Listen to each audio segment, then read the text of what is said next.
From our school days all the way to our professional lives, it feels like our appearance is constantly under a microscope. Our hair, our clothes, even our shoes, they're all being scrutinized. So why are these rules even there? And who gets to make them? Let's dive in together and unpack all of it. And this is really the big question, isn't it? What is it that makes one hairstyle professional and another one a distraction? Who actually gets to decide? That's the core puzzle we're going to try and solve here. For a lot of us, if you think back, the very first time we came up against a formal, written set of rules about how we should look, it was probably in the classroom. This is where those battle lines are often drawn for the first time. And right away, you see this fundamental conflict. On one side, you have people arguing that these rules create a disciplined, unified environment. But on the other side, critics are asking a really serious question. Does all that unity come at the cost of personal identity? I mean, are we just forcing everyone into the same box? You'll often hear the official perspective, and it sounds a lot like this. The whole idea is to level the playing field, reduce distractions about fashion or who has more money, and get students to focus on what really matters, their education. And honestly, on the surface, that's a pretty compelling argument. But how far is too far? To really get the human side of this, I want you to think about a number: 14. What on earth could this number represent when we're talking about school appearance rules? It represents 14 students. 14 students who were threatened with expulsion, not for their grades, not for their behavior, but for the length of their hair. This incident just throws a huge spotlight on that tension, right?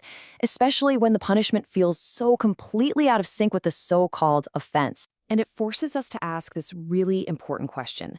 Does a rule about hair length actually help educate anyone? Or does it risk turning schools into places that are more about enforcing compliance than nurturing diverse, critical thinkers? Now, this whole dynamic doesn't just magically disappear at graduation. Nope. In the professional world, the stakes actually get higher, and the big keyword shifts from discipline to professionalism. But once again, we have to ask, who gets to define what that word even means? So in the corporate world, the thinking goes that a unified look builds trust and it projects competence. But that idea often smashes right into the reality that these rigid codes can suffocate the very authenticity and creativity that companies say they want. And sometimes they end up revealing some really deep-seated, outdated biases. The corporate reason is often all about managing perception. It's about putting forward a very specific, controlled image to clients and stakeholders to make the company look stable and respectable.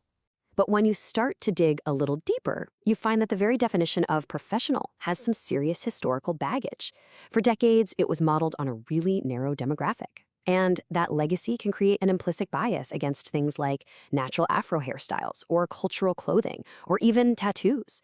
And it has absolutely nothing to do with an employee's actual skill or how well they do their job. Okay, so let's zoom out from these formal places, like schools and offices. Because beyond the school gate and the office door, society has its own set of powerful, unwritten rules that dictate how we present ourselves every single day. Out in the wider world, our appearance becomes our personal canvas. We use it to communicate who we are and what we believe in without saying a single word. It can be a tool for rebellion, a way to stand out and challenge the norm. But it also signals where we belong, which group is our group. And all of this happens under the intense influence of peer pressure and trends that are always changing. It's this constant, delicate dance between our desire to be an individual and that powerful human need to just fit in. So we've seen where these rules show up. But to really get it, we need to look beyond the surface. Why do these rules even exist? And why do they stick around, even when they seem totally arbitrary or even harmful? Well, these rules tend to persist because of 4 really powerful interconnected forces. First, you've got power dynamics, where rules are just used to maintain control and hierarchy. Then there's implicit bias, where we make these unconscious judgments linking how someone looks to their character. There's also the very real psychological toll this takes on people.